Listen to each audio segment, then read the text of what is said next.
Good afternoon, and I want to thank both of you for coming in today.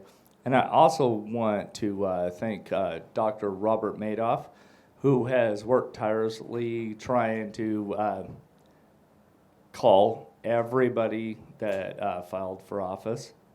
So on behalf on Veterans in Politics, we really appreciate you guys coming in. And the reason why I bring that up, just so you guys know, is for whatever reason, people running for judges don't want to respond to his phone calls. And judicial candidates, for whatever reason, don't seem to want to take part in this process. And I find that unfortunate, but it is what it is.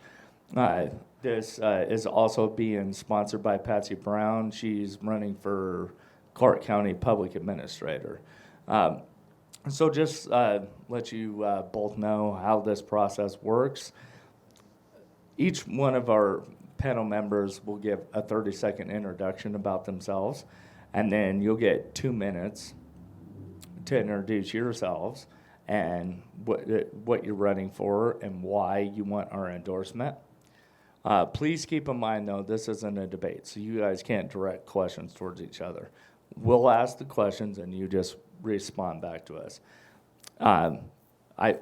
Each one of you will get a minute and a half to respond. I'm not going to be rude and cut you off mid-sentence, but if you can wrap it up as quickly as possible, I would appreciate that. And then at the end of the question and answer period, each candidate will be given 2 minutes to make a closing statement, so that way you can say why you're the best candidate, why people should vote for you, and then also give contact information about your campaign, okay? Well, I'll start by introducing myself. My name is Jim Jonas. I'm the Director of Veterans of Politics, and I am also Steve Sanson's co-host on our weekly podcast. Chris? Hello. Chris Eisenhower, Navy veteran, good friend of Steve Sanson's, and I work for the county as an electrician. Thank you. I'm Robert Faust. I'm a third-generation veteran. My grandfather was in World War I. My father was in World War II, and I fought in Vietnam. After Vietnam, I came back and played baseball professionally for 10 years. I also am the author of 2 books, one that in the last 2 years, and I spent 4 years in prison for marijuana. Okay. With that, let's go ahead and start with Amy. You have 2 minutes to introduce yourself, what you're running for, and why you want our endorsement. All right, thank you. Good afternoon. My name is Amy Wilson. I am a candidate for Las Vegas Justice Court Department 7. It is an honor to be here. I thank each of you for your service to our country. My father and grandfather were veterans. My great uncle actually survived the Bataan Death March and was a prisoner of war in Japan, and is a family hero and inspiration to many. I have great respect for the men and women that serve our country and appreciate the opportunity to be considered for your endorsement. I am originally from Logan, Utah. It's a small college town. My parents were both employed at the university. My father was an assistant athletic director. My mother was a professor in the College of Family Life and then later in the extension program. I am the second oldest of 5 children. We were fortunate to be raised in a family that was full of love and also high expectations. We were taught the value of hard work, education, treating everyone respectfully. Those values were instilled and expected of us, and I'm very much appreciative of that. My brothers and I had an early morning paper route. We mowed lawns, we cleaned apartments, we had chore lists, we were expected to do well in school, we were expected to serve in our community and to be decent people, and for that I'm very grateful. I've been an attorney for 24 years. I've practiced in California, Arizona, as well as here in Nevada. I have practiced in every area of law that the Justice Court hears cases. I have worked as a criminal prosecutor. I've represented clients as a criminal defense attorney. I have represented clients in eviction matters, traffic, protective orders, as well as civil litigation in the Justice Court and the district courts here in Clark County. I also have judicial experience. I have served as a pro tem judge, that's a substitute judge, in the Las Vegas Justice Court, as well as the Justice Courts of Maricopa County, Arizona. I am the very blessed mother of 3 sons. My oldest son is a graduate of Bishop Gorman High School. He is married and lives in Arizona. He and my daughter-in-law are expecting my first grandbaby next month, and in case you can't tell, I am completely over the moon excited about that. My middle son is a graduate of Palo Verde High School. He attends CSN and works here as a highly sought-after swim teacher at the Water Wing Swim School, and my youngest will be graduating from Palo Verde next month, and he is a broista at Dutch Bros. We love this community. Las Vegas has my heart. I live here by choice. As I'm moving into my empty nest season of life, it's time for me to step up and be of service to the community. So I appreciate being here today. Okay, thank you very much, Amy. Max, if you'd like to introduce yourself. Yes, thank you. My name is Max Berkley. I am a candidate for Justice of the Peace, Department 7. I was born and raised in Las Vegas. When I was born 39 years ago, I was born on a house on Pebble and Eastern. There was not a home to the east of us or a home to the south of us. It was in the middle of nowhere. The Pebble Road was literally just pebbles. Obviously, Las Vegas has grown considerably. I find it very exciting, many of the growth, the changes, all that has improved within our community. After I went to Bonanza High School, after graduating, I went to University of Arizona. After University of Arizona, I worked in Washington, D.C. for a year on Capitol Hill.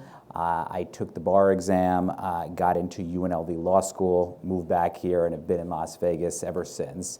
As far as my work background, I've been a public defender for a little over 10 years.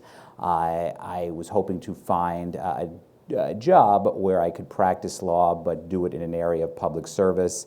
Was given the opportunity right after I finished law school. I've enjoyed it very much. I find it very gratifying. I'm also, because I've been a public defender for so long, I've been in justice court for at least once or twice a week for over 10 years. I'm comfortable, in that department. I think I understand the process pretty well. I would appreciate your support. Veterans in Politics, I'll just kind of echo what my opponent said. Thank you all for your service.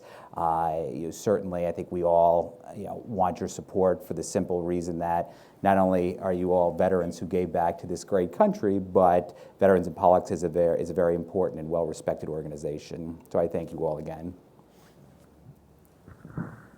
Well, I'm going to start with the first question, and it'll be directed to both of you. And since Amy got to go first in introduction, then so on this question, I'll have Max start first. Justice of the Peace, a lot of people don't understand that role. And I find it very important, though, that it is literally, like, I'm aging myself, the People's Court. I remember watching on TV Judge Wapner, okay? What is it about being a justice of the peace that really, truly inspires you when most people don't actually understand what it entails? So, just to give a little bit of a description of people who may not know a lot about what a justice court judge does. So we would hear, there's 16 total departments. There's going to be 16 departments in the Las Vegas Township. The departments sometimes can be a little bit different, and I'll summarize it quickly. Currently, there are 2 departments that only hear domestic violence cases, 2 departments that only hear DUI cases. Most of the departments, including Department 7, hears general criminal cases, on top of some temporary protective orders, and we certainly can hear some small business claims, some eviction claims, some housing issues as well, though typically the majority of the cases are are criminal in nature. If someone's initial arraignment, that means after someone gets arrested, their first appearance is in justice court, preliminary hearings, misdemeanor trials, a few other things, but those are the main kind of areas that would come in front of Department 7.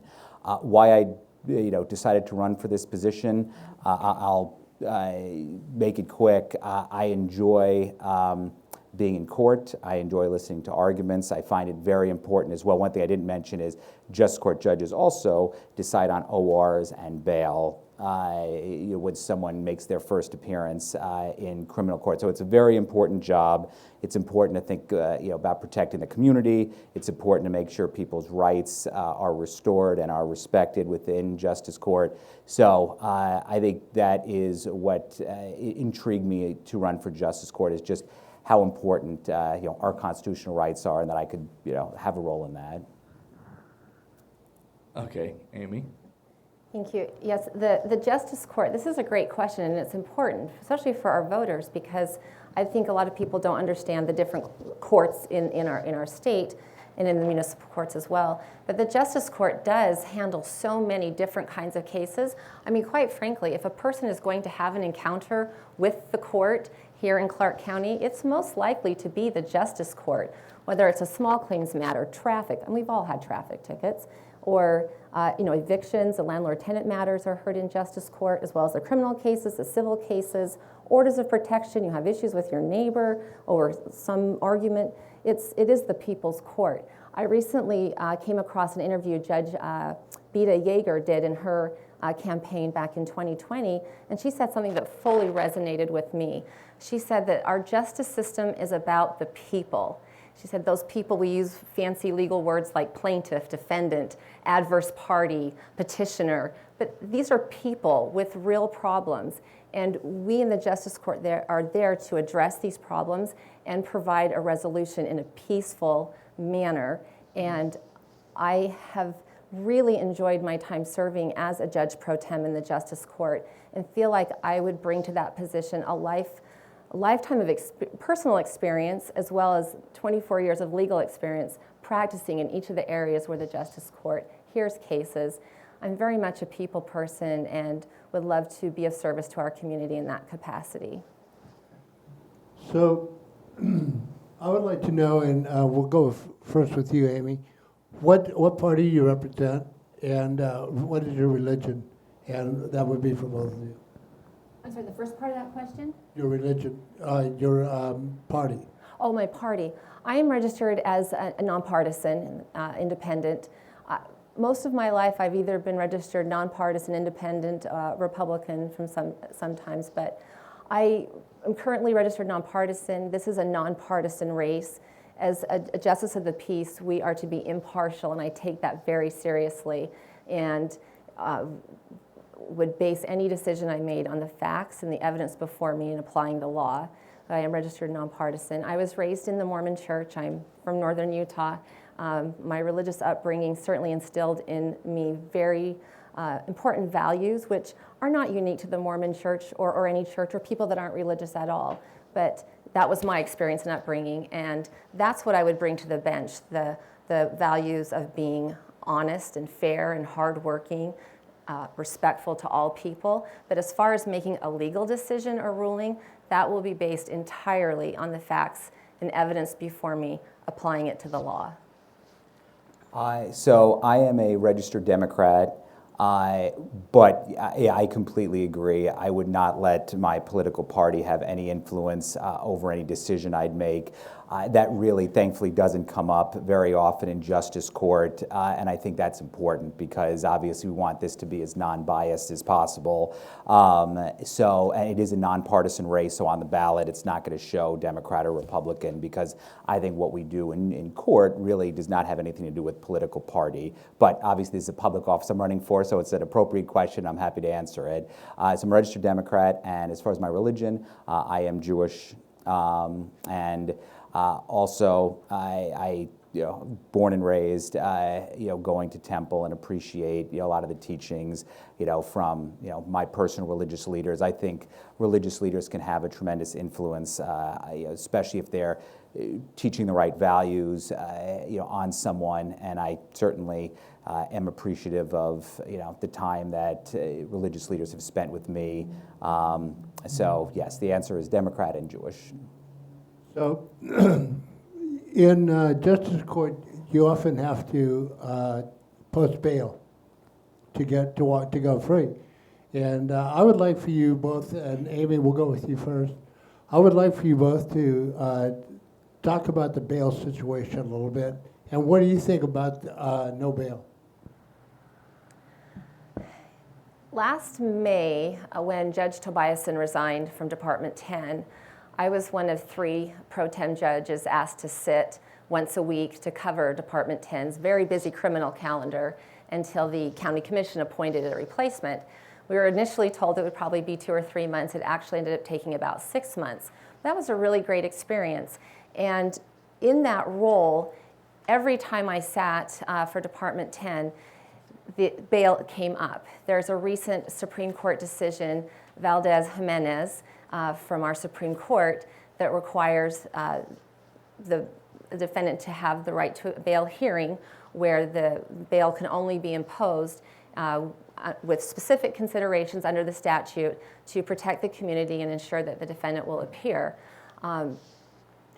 I think it would be a great idea to have our Supreme Court justices, and in issues that involve legislation as well, come and actually sit in the justice courts and observe how our laws and the court decisions play out in the daily calendars that we hear.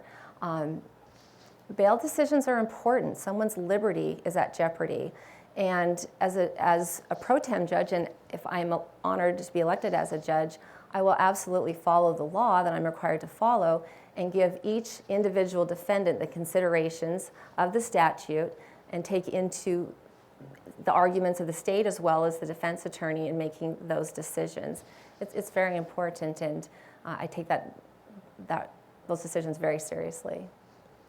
So bail hearings and bail arguments have changed considerably since I started.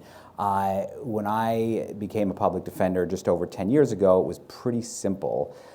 You'd go to court, there was a set number bail for whatever category felony you were facing or misdemeanor, and that was almost always imposed.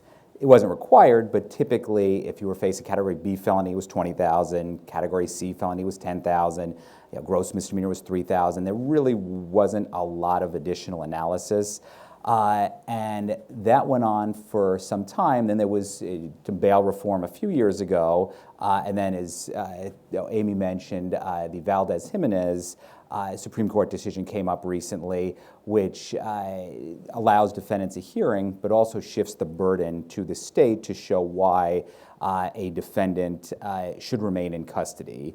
And the main factors to look at, as mentioned, are protection for the community, safety of the community, as well as someone's likelihood, whether they're a flight risk and their likelihood to return to court. Those are two of the big things to think about when deciding on bail. I think as a judge, I would hold the state to the burden, but certainly if the state proved that someone was a threat to our community, was either charged with a heinous enough offense or had a significant criminal history and asked for bail, and they made a compelling argument, I would certainly impose bail. But if they were unable to do so, or if they didn't oppose a release, certainly I would be comfortable ORing someone if there was not a compelling reason to impose bail. All right, so my next question, I know it's kind of a loaded question, but I have to ask this. So, at the justice of the peace level, and not just at the justice peace level, but also it happens in higher courts as well, would either one of you, and I'll have Max, you can start answering it first, is that what I've noticed with observing courts is that you have a certain individual that did something that it was a misdemeanor, nothing super heinous, but they can afford a really good attorney, okay? And he knows the city attorney very well. So they work out a really good plea deal, and it's proposed to you, okay, would you be willing to say, hey, with all due respect to both of you, we're letting this person off way too lenient? I'll start with you, Max. Sure. I think that's a very good question. As a justice court judge, we do have the discretion not to follow agreements reached by the parties. However, in most cases, the parties have a lot more information than we might in front of us. The district attorney has spoken to the police in all likelihood. They've spoken to the alleged victim. Defense attorney obviously has maybe conducted interviews not only with the person he's representing, the accused, but also other potential witnesses, all things that someone on the bench would not have been able to do. I think in that situation, I would allow the parties the opportunity to explain to me why an offer was made. I don't think that I would reject an offer or reject an agreement between the parties without at least giving them an opportunity to explain why the agreement was reached. If afterward I was really not satisfied and it seemed like this is just two friends basically that are getting together and trying to let someone off, which is way too light, in those situations, I would be comfortable not following the agreement.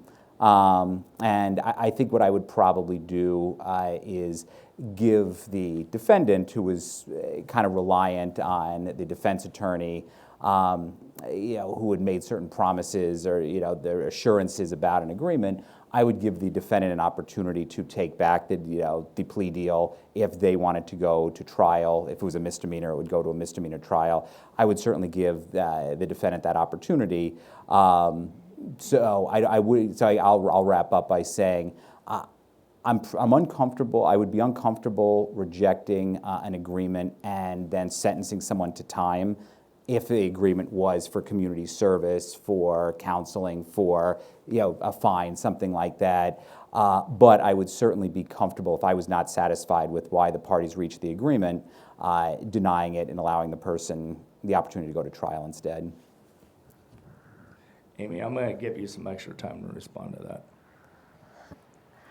As in my experience when I represented criminal defendants, that would be explained to them. This is what the state's offering.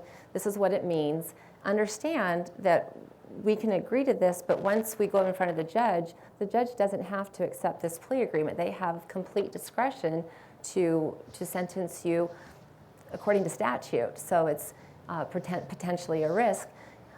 In my experience, typically judges follow the recommended plea agreement. When I sat as a pro tem judge, the agreement was put on the record prior to me taking the plea. So that would give the judge an opportunity. The state would say, or usually the defense attorney will say, okay, we've come to an agreement. Here's the agreement. The state will say that's correct. At that point, before a plea is even taken, if I feel like something is amiss, I would probably have counsel approach, express my concerns, and give them the opportunity to revisit the issues, listen to, as Max said, listen to why is this agreement seems to not be right. Explain it to me. What don't I know here? I'd want more information. I'd want to give the parties more time before I took a plea and set the defendant up to have to then withdraw a plea and revisit it all. But yes, if I feel like a plea agreement is not appropriate on a particular case, I will make the hard decision and not agree to it. There's been a lot of shutdown in the court system lately because of the pandemic, and because of that, people aren't given proper diligence in court. They don't get the proper timing, but the fines. You could go and I've been down a couple of times to pay fines, and the place is closed. And then they come back, and now it's like $590 or something, okay? So what would you do if somebody came to you before you in a court? He schedules his thing through your court, gets back on calendar, and comes to you and says, listen, I went in twice to pay this, and not only did they not accept my payment, but it's 3 times higher than it was, that the fine was. And I would like to know what you could do as judges. You first, Max. Sure. So In justice court, something that at least is helpful in that situation is when there is a fine imposed, the defendant can also do community service, but if the defendant does elect to pay the fine instead, the number would stay the same. There wouldn't be a penalty if it wasn't paid within a certain amount of time. I know in other areas that's not true and it could double and triple, as you mentioned. In justice court, thankfully, if there is a fine, it wouldn't go up if something wasn't paid. But if somebody were to come back to court and tell me, listen, I attempted to pay a bunch of times, either I got the wrong information, nobody was answering the phone, I went down and there was no one in the booth, I would be understanding. And I think, too, I've even seen this in front of her, if somebody stays out of trouble, comes back to court, appears to be making every effort to complete conditions and requirements, but happens to have a compelling explanation, so a desk was closed or a booth was closed, or even another scenario, they had a family emergency, they had to leave the state for a certain amount of time, I would be understanding and I would listen to it. Certainly, as a justice court judge, it's my job to make sure that agreements are respected, and I think defendants follow through with their requirements. But if there's a compelling explanation, I would give them more time to complete it. Yes, and as we all know, we have faced significant and novel challenges with the COVID-19 pandemic. I mean, our courts shut down pretty much. The justice court traffic shut down. Our evictions are backed up. It's an unprecedented situation that we've had to deal with. And to the credit of the court, I have observed Chief Judge Zaragoza has worked very hard to deal with the ongoing pandemic and the different administrative orders that have come down and trying to get cases moving along. So as far as traffic cases that have been backed up, and there's fines, because a traffic fine can go to warrant, and then there's a warrant fee, and then if it goes to collections, there's even more fees. So certainly, any person that would appear in court, I would listen to their explanation, consider the evidence, and make a fair and just finding based on the facts and evidence, and help them get on track to keep the commitment that they have to the court, but being understanding of the circumstances, personal and otherwise difficult circumstances that we've all had to deal with because of the pandemic.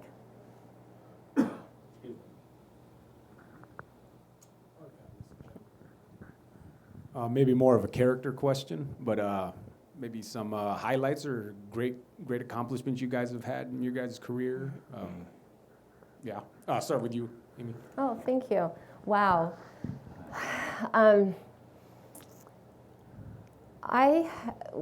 Something that really is meaningful to me, I was asked I think in 2018, a friend of mine who actually sits as a justice court judge encouraged me to participate in the Children's Attorney Program through Legal Aid of Southern Nevada as a pro bono volunteer attorney. And I have really enjoyed that experience. As a pro bono, we call them CAP attorney, our role is direct representation of the child. So I am the child's attorney. I'm not best interest, I'm not what mom and dad want, I'm not what family services wants. My role is to represent my kiddo client. And if I go and meet with them and they tell me they want to go live with the man on the moon, then I go to court and I fight as hard as I can for the judge to order for them to go live with the man on the moon. Now that's obviously an extreme example, but it's what direct representation is. It's not best interest, it's what they want. And giving children a voice in the courtroom, it's amazing. I'm a busy attorney, I am a mom, I have a lot of things going on, and sometimes I'll show up at family court when family court used to be open before the pandemic for these hearings, and I'd feel rushed. But the minute I stood up and said, Amy Wilson for the minor child, I mean, I get shivers thinking about it. I'm giving them a voice in the courtroom and standing up for them. Recently, one of my kiddo clients, she's almost 2 years old now, so she's a nonverbal baby when I was first appointed, and my role was to think, what would she tell me if she were her 18-year-old self? What would she tell me if she could tell me what she wanted? So I had to go visit her and see her with her caregiver. And fortunately, she was adopted by her paternal grandmother in a beautiful situation. And that adoption occurred over Blue Jeans, over our. It's like kind of like a Zoom that the courts use, and that adoption was finalized this summer. I think in my legal profession, I've had lots of opportunities to represent lots of clients in different situations and hopefully help people. I'd have to say representing the kids is definitely the most meaningful.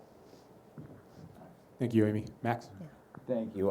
Yeah, I would say in my professional career, I have two examples or two cases come to mind. One case, this would have been about 7 or 8 years ago. I was representing someone who was accused of a home burglary. He had a pretty bad record. He was facing what's called habitual criminal treatment, which means that the state, because of a certain number of prior felony convictions, can ask for a whole lot more time. And they made it clear that they were going to seek habitual treatment. This just so happened to be a case that I genuinely believed the person I was representing was innocent. And we ended up going to trial. And after, it was about 3 or 4 days, he was found not guilty. His family was in the courtroom. It was very rewarding. It was very gratifying. Every so often, you really, there's a case that comes along where it's going to be real impactful for you. And I won't mention this person's name publicly, but him and I still stay in contact today. And he's also stayed out of trouble for the last 7, 8 years. So that was certainly something that meant a lot to me. Another case is, and I'll start with by saying, as a public defender, one of the things that we really hope for, it doesn't happen all the time. It may not happen in most cases, but we'd like to see the person we're representing, if given the opportunity at probation, certainly if given the opportunity at one of the specialty courts, drug court, mental health court, change their life around, move on, and not come back into the system. And there was someone who was accused of arson, of all things. He actually was, I think, attempting to set fire to the bed he was sleeping on to end his life. And he was guilty. He admitted it, and he pled to an arson charge.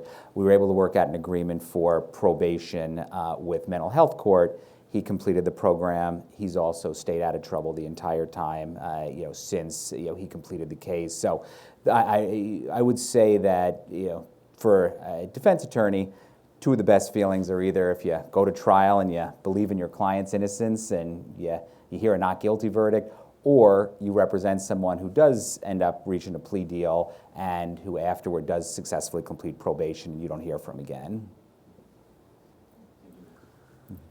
Okay, so my next question will be, so the role of Justice of the Peace also is to determine whether a felony or gross misdemeanor have enough evidence to be bound over to district court.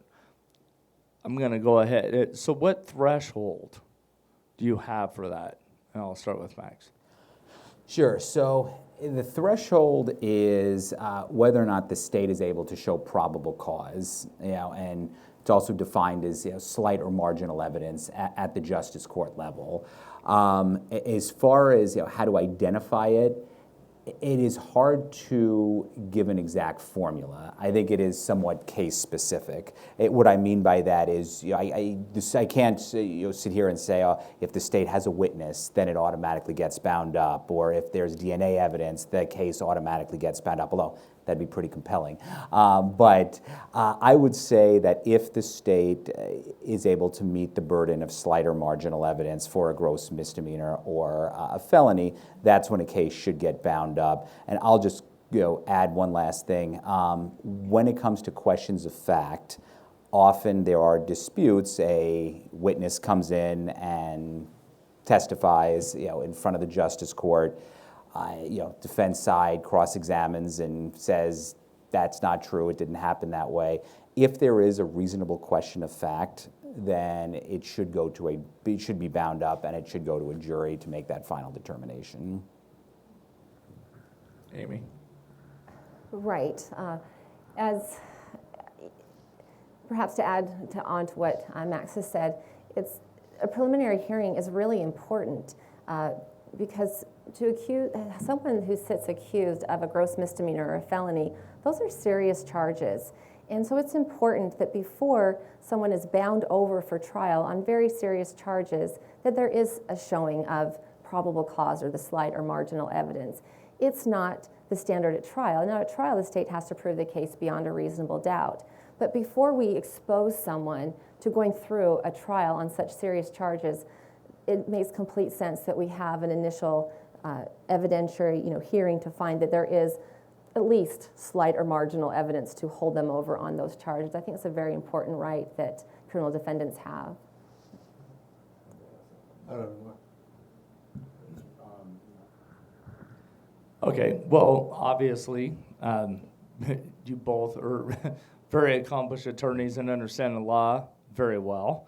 And obviously, I appreciate both of you for coming in and appreciate you both for being very professional, because some of those questions I get it, I've been there. Like, these guys aren't attorneys.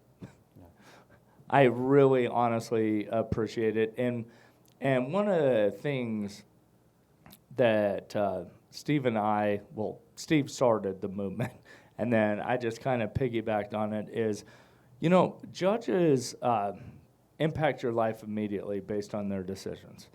So it's very important for people to pay attention to who we elect as judges. Now, I'm obviously not going to ask either one of you whether judges should be elected, because it's the law. It is what it is. But I greatly want to appreciate or thank you both for coming in.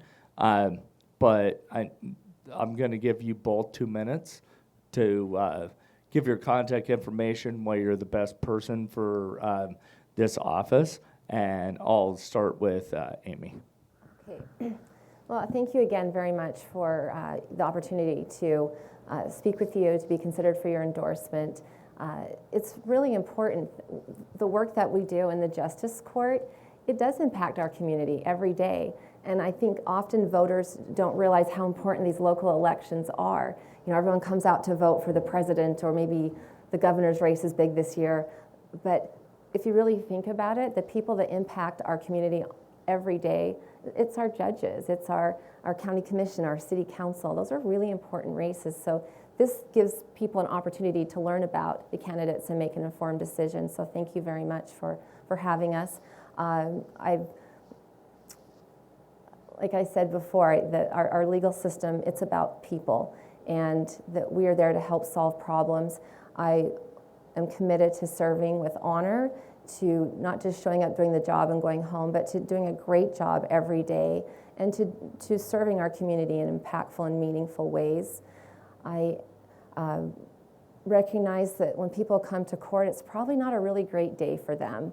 And I am committed that every person that comes into the courtroom will be treated with dignity and respect.